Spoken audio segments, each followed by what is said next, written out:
My name is Teddy Salimo.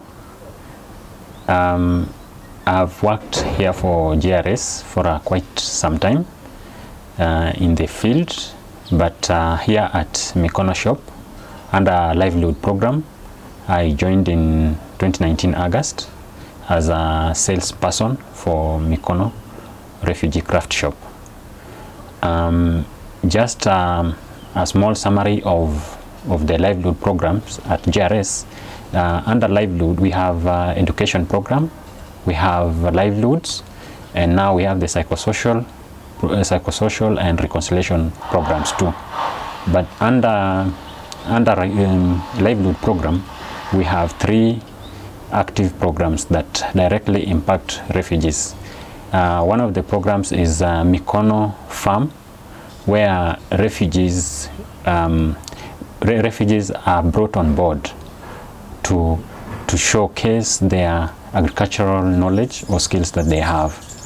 We try to tap in what they already know about the farming, and we bring in the technical part of it, or they use the business, the agribusiness knowledge, so that they can make or they can produce farm produce that they can be able to generate an income for themselves. So that program has 40 beneficiaries from 5 different countries, mostly Great Lakes, and we have 4 activities.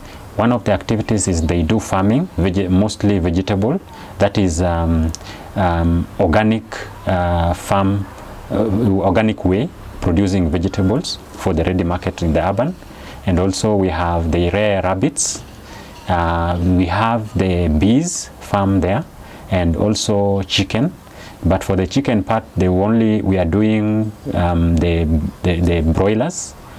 So we've done now 2 bunches since we began last year, and we are thinking of bringing the 3rd bunch on board. We have 40 rabbits, and beehives we are hoping to harvest the first harvest by end of the year. That is one. The second project under livelihood is enterprise development.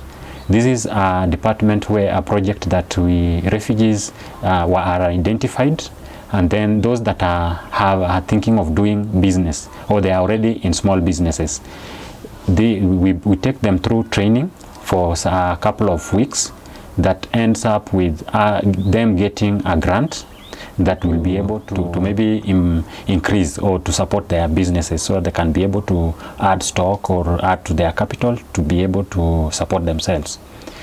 And that is also a project that has been working very well, because last year we targeted 25 refugees who took their loans. They are in the process of their projects going through, but that is one of the areas that really COVID has affected us, that I'll share later. The 3rd project in the livelihood is the Mikono Craft Shop. Mikono Craft Shop is an idea born of the success stories of the livelihood projects or livelihood interventions. We used to take refugees to trainings, to vocational trainings. They learn different skills, where after that they come and they are supposed to practice, so that they can be able to make a living out of the skills that we've given them. So we realized that as they produce, there was a gap in their items accessing the market. So that gave us the idea of coming up with a space where refugees could bring their items, stock the shelves with their items, so JRS would go out there and look for the market. So our work, all that is in the shop, in the Mikono Shop, is their items made by refugees. And the work of Mikono Shop is to link the items to the possible markets. The shop has 75 active suppliers. Majority of them are women. More than 60% are women, and we are a small percentage of men. With that number, around the same 60% of the number of the beneficiary of the suppliers depend on Mikono as their only single marketplace, or their only single channel through which their items could reach to the market. There are different challenges as per why refugees cannot access the market directly. One of them is the issue, there are those that are struggling with documentation. Secondly, there is the issue of bargaining, getting better prices for their items.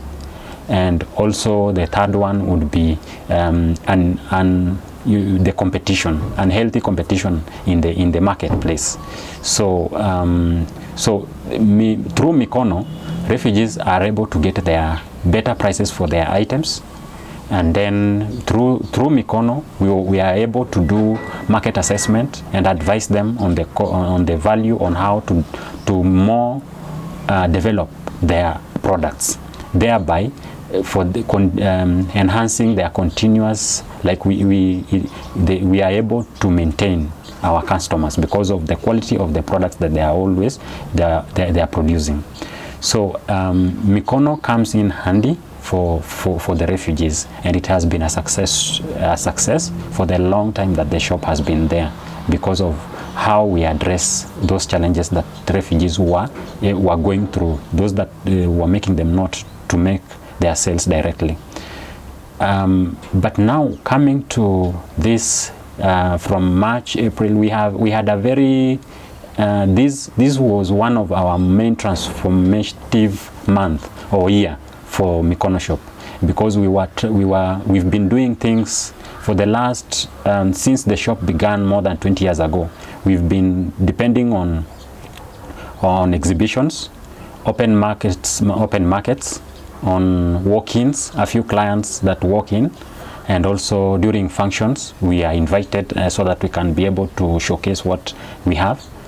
Through that we make sales that at the end of the month we pay the refugees for their items, but we wanted to maximize on the sales.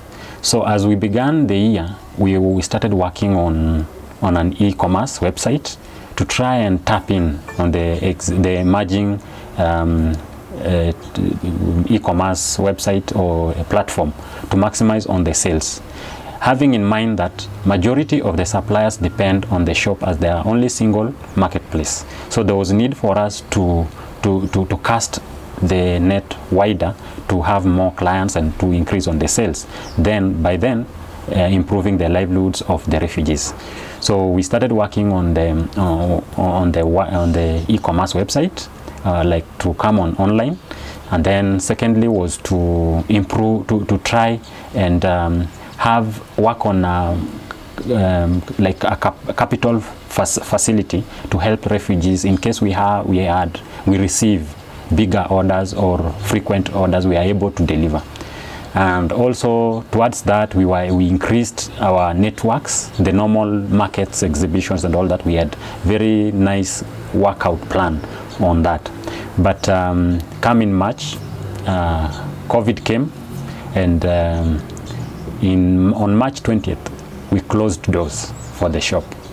We went home, but back at home it has not been very easy. People are struggling, people are, they are unable to make their ends meet.